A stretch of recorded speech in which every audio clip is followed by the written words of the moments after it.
Hello guys, welcome back to my channel Budasi Farms, brought to you guys by farmer Vusani Badane. So guys, as you all know, I'm a full-time farmer. Also, I have got some other businesses, but farming and meat production is my major business.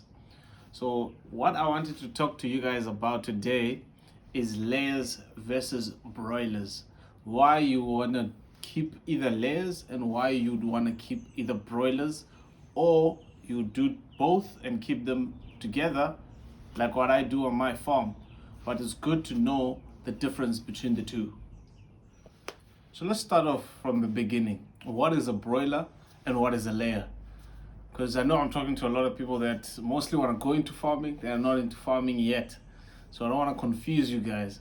So a broiler is basically a meat bird. The ones that we grow for a few weeks in order to slaughter for meat. They're usually white in color. Whereas the layer is the one that produces eggs. So that one you hold over a longer period of time before it starts giving you the eggs, and then it will then produce an egg almost 6 times every week, and you sell the eggs.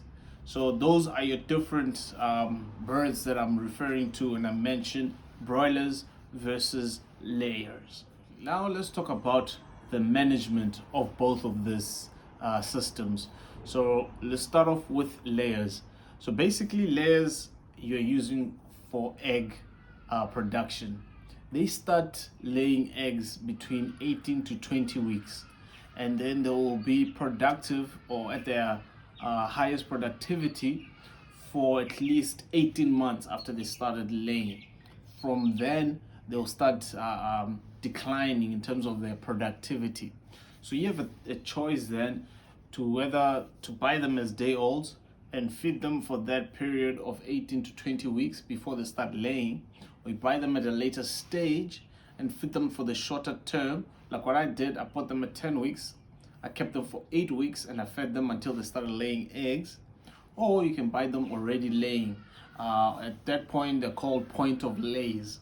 That's when they've just started laying, and you can buy them at that.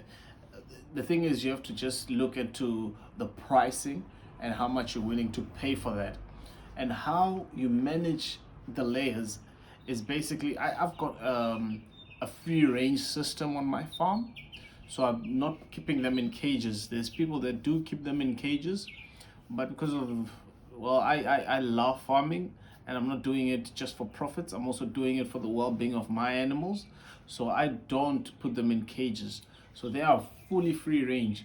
So all I have to worry about is to make sure that they do have enough feed, they do have enough water to drink, as well as they've got nest boxes where they will then lay their eggs, and I'll then come and collect the eggs. But during the day, they can go outside of the layering facility, get direct sunlight, which is very good for animals, and they can forage whatever they find outside, come back inside at any time during the day, lay their egg, eat whatever food is there, as well as drink the water. So the management of layers is quite simple. It's not strenuous.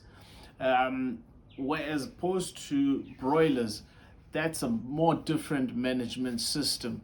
So with broilers, you buy them at day old, unless you want to start buying them at a different age, but that's if they are available, and you'll then look at the pricing as well. But I usually just buy them at day olds, and you keep them for 6 to 8 weeks before you sell them. So there's different people who buy at different weights.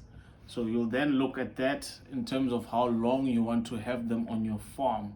So in terms of management, you always need to make sure they've got enough feed, they've got enough water, as well as the area or the environment that you're keeping them in is clean at all times. There's enough ventilation, there's enough heat source if they are quite young, because they haven't developed enough feathers to warm their bodies. So you need to provide the heat source, especially when they're young.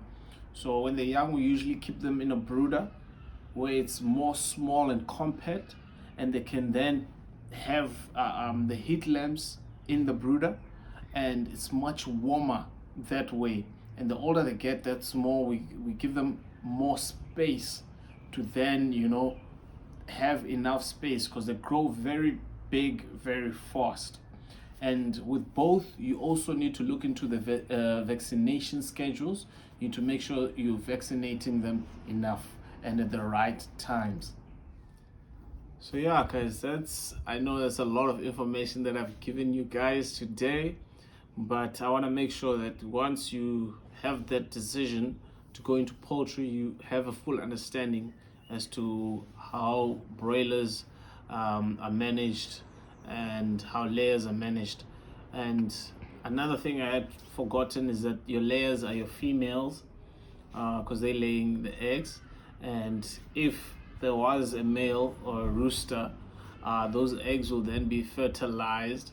So you don't want to have a rooster there when you have your layers, because you don't want to sell fertile eggs for people to consume. That's a bit, yeah, that's not great.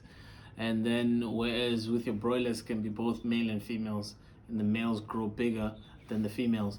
So that's our video for today. I wish all of those that want to go into poultry all the luck, and drop me comments, guys. Ask me questions. I'm very, you know, happy to assist any farmer that wants to start with poultry, and I'll give you all the information that I have. Obviously, I'm also learning as I go, but whatever I've learned, I'm very happy to share with you guys. And all the best for your future, all the up and coming farmers. Peace out.